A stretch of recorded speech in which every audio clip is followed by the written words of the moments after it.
Good morning. For Tuesday's trainer's tip today, I want to talk a little bit about how to keep our horse from bucking.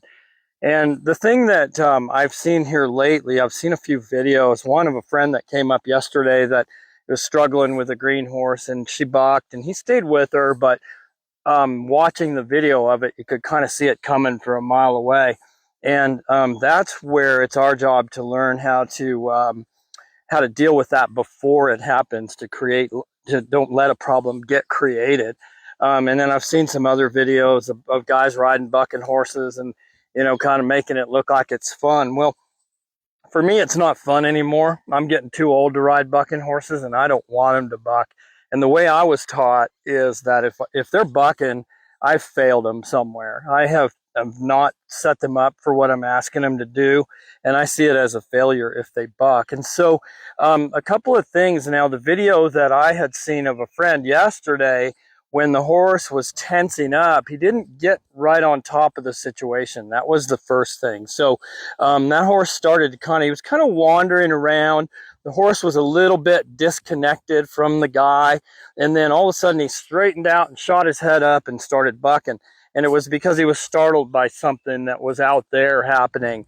First of all, when you're riding that green horse, or that horse that you think might not be completely 100%, you better make sure that you're always dialed in with him and that he's paying attention to everything that you do. Because the first thing that pops up out there, whether it be a garbage truck or a grizzly bear, it's going to scare him, and he might try to buck because that might be his instinct. And so we want to get ahead of that situation. So now the number one thing that you can do as soon as you feel that horse tensing up is to take a hold of one rein and get control of these feet and get control of your horse's belly. If you can get him to cross over like what Rocky's doing right there with his hind feet, walking forward and crossing over, this horse really can't buck in this position because I've taken the power out of his rear end. All right, so that bringing him around with one rein is really vital. And we want to be able to do that on both sides. We want to be able to pick that rein up. This is sort of job one, and having him bend around my inside leg. You see, and I mean bend it. Boy, he needs to bend right here in half and give up that hind quarter and move that hind around if I push that hind around. So a lot of stuff comes up about the one rein stop. And sometimes I hate to even hesitate to call it a one rein stop because you can imagine, your horse takes off and he's running. If you pull this one rein around here, you're probably going to tip him over, and we don't want that to happen. But you do want to be able to take one rein and get control of those feet, all right?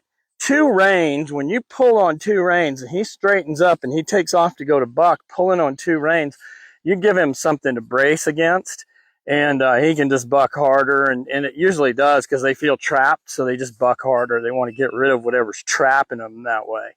So what I would be doing here is if I'm riding this horse, and as soon as he starts to feel like he's getting a little bit tense, I'm going to go right back to my square one thing here, and I'm not going to try to one rein stop him, but I'm going to get control of his middle. I'm going to get control of his hind quarter. Okay, and then when he starts to calm down and listen to me, maybe I can loosen up just a little bit.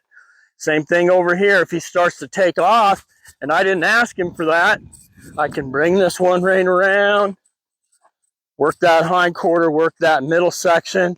Okay, and the way to get them soft in their mouth and soft and flexible up here in the front is getting them soft in their belly. Okay, in those ribs and in their belly. So be careful with those horses. Pay attention to what they're doing and make sure that you get this movement. Get them under control. Get those feet under control. That's Tuesday's trainer's tip. I hope you have a great week.